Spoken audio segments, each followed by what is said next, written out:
Hi, it's Penny here, and today we're going to be putting together my TBR for the month of April. This month is going to be extra complicated because not only am I trying to do my thing where I make a realistic reading plan where I pick one physical book and one audiobook for each week of the month, but also I'm still trying to finish off a bunch of series, maybe start some new ones. I'm also going to be picking some books using my TBR Machine website, which spits out random reading prompts. And as well, I'm going to try and do the Orillium readathon. I haven't been doing readathons lately. However, I have always liked G's Orillium readathon, which I will leave linked down below. And when I thought, oh, maybe I will do it, I thought maybe I would do one of the easier paths. But also, I always kind of want to do the alchemy path. And once I started making a spreadsheet and working it all out, I thought, maybe I can do the alchemist path. So that does mean for the Orillium readathon, I've got 10 prompts that I need to match up, but I do think I can already do 6 of those from books I already had planned. One of them is just reading a little thing that G had written, and then the other 3 will try and match up with some of the TBR Machine prompts that I need to do. So I'm not really sure where to start with all of this, but how about we start with the things I'm the least sure about to try and get it cleared up, in case maybe I need to change some of my existing plans. Let's start there. So firstly, one of the prompts for the Orillium readathon is to use a random number generator to decide on a title length and then pick a book with that title length. Actually, let me bring up my spreadsheet because I did already calculate the title lengths of all the books on my TBR. So the books I already have planned basically go from 10 characters up to 41. 41's a bit extreme. I think I might generate a number between 10. Should I go shorter? No, 10's pretty short. 10 and maybe 30?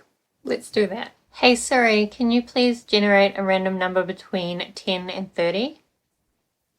It's 27.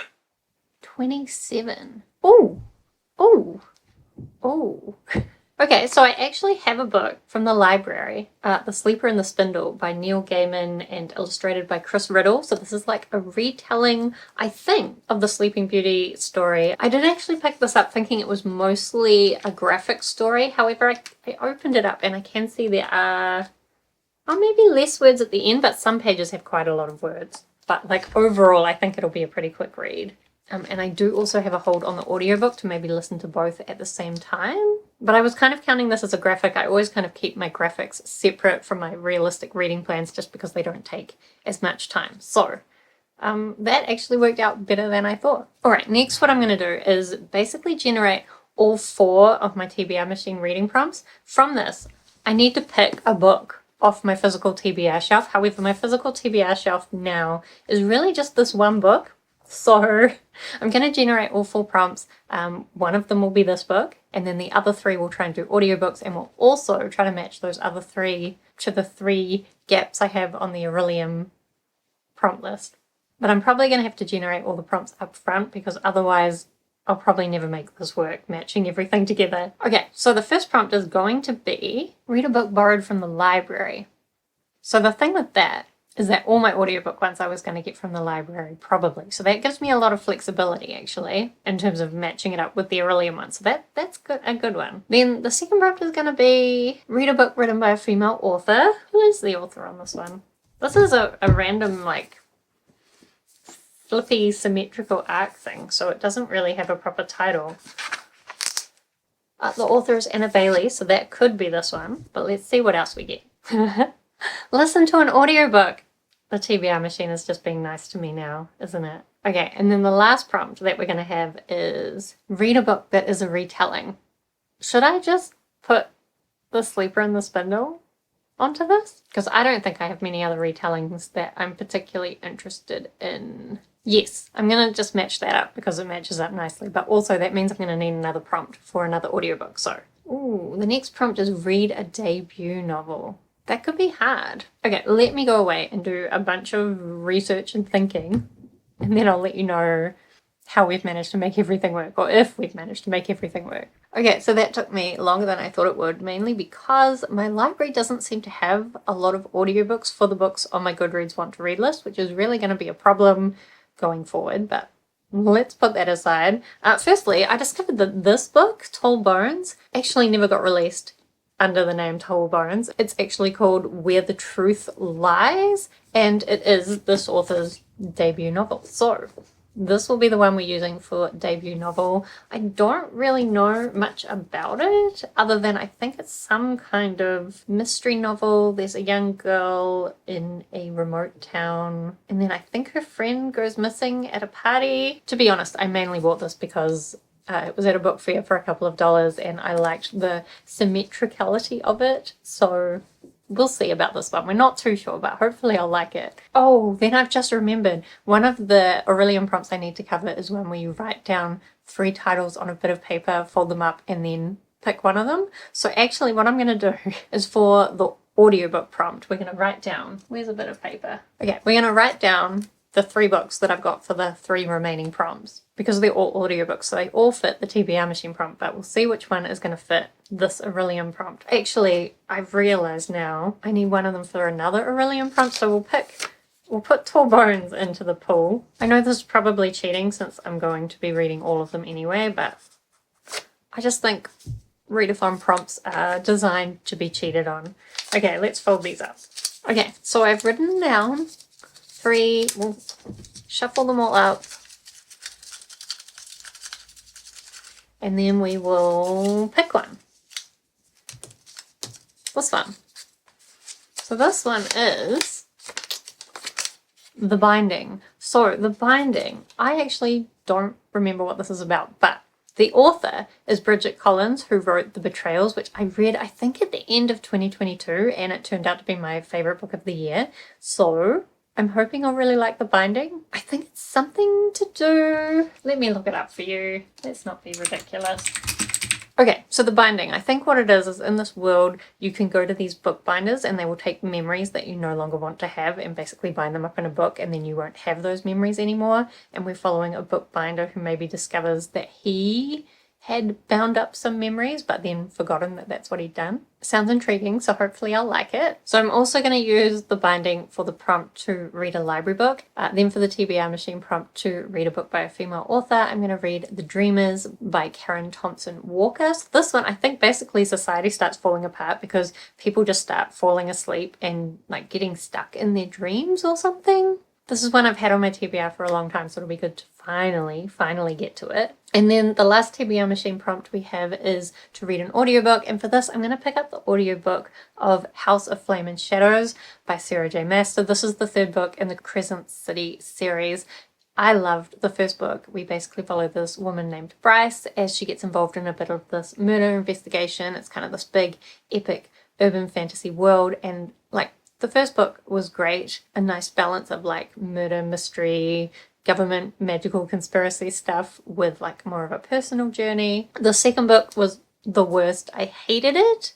Why am I picking up the 3rd book? I don't know. I haven't honestly heard great things, but there's a couple of elements that I am interested to see what she'll do with it. But this book I think will decide whether I continue with the series or DNF it. So we'll try. Also, the main reason why I'm picking this up now is for the Orillium Readathon, there is a prompt to read a book recommended in some kind of zodiac recommendations list. I am a Taurus and I found this one really hard. Like all the books people were recommending for Tauruses, I had no interest in them, but I did find one that recommended House of Earth and Blood, the 1st book in the Crescent City series, so I think that's close enough, and like that's the best we can do.